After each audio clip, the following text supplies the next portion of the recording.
আদা, লবণ, হলুদ, মরিচ গুঁড়ো। আধা ঘন্টা আগে গোশের ভিতরে মশলাটা মেখে রাখছি। এখন আমি তেলে ভেজে নিচ্ছি। গোশটা একটু ভেজে নিব, হালকা ভাজবো, বেশি ভাজবো না, কড়া করে ভাজবো না, অল্প করে।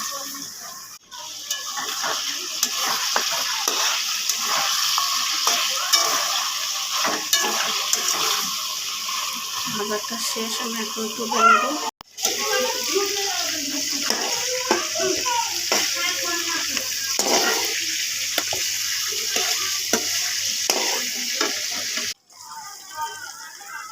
পেঁয়াজ দিছি, তেজপাতা,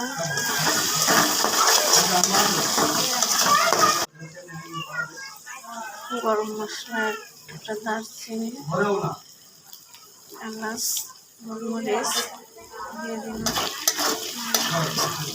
মশলাটা দিয়ে দেবো এই পর্যায়ে।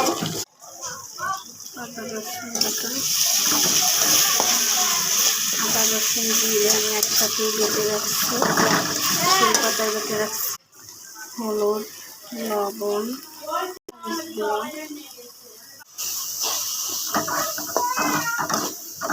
ভালো করে কষে নেব।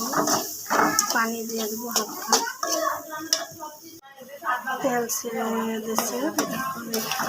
মশলাটা কষানো হয়ে গেছে, গোশটা দিয়ে দেবো।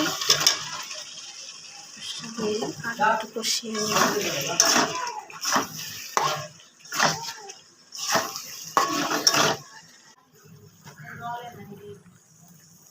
কষানো হয়ে গেছে, এখন আমি পানিটা দিয়ে দেবো।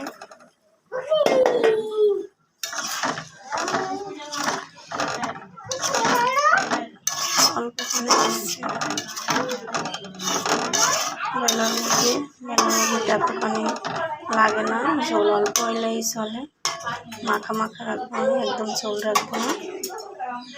গোশের ভিতরে যদি হলুদ মরিচ মেখে একটু ভেজে নেয় তাহলে ওই গোশটা স্বাদটা কিন্তু একটু বাড়ে। যেহেতু ব্রয়লার মুরগি, ঢাকনাটা তুলে একটু নেড়ে নেব।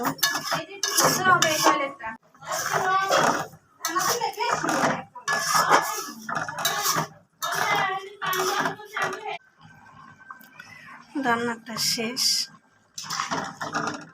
চুলার গ্যাস কমে গেছে, এই জন্যে অল্প পানি দিচ্ছি। রসটাও সিদ্ধ হয়ে গেছে, এখন কালারটা কত সুন্দর আসছে। এখন চুলা থেকে নামিয়ে নিব।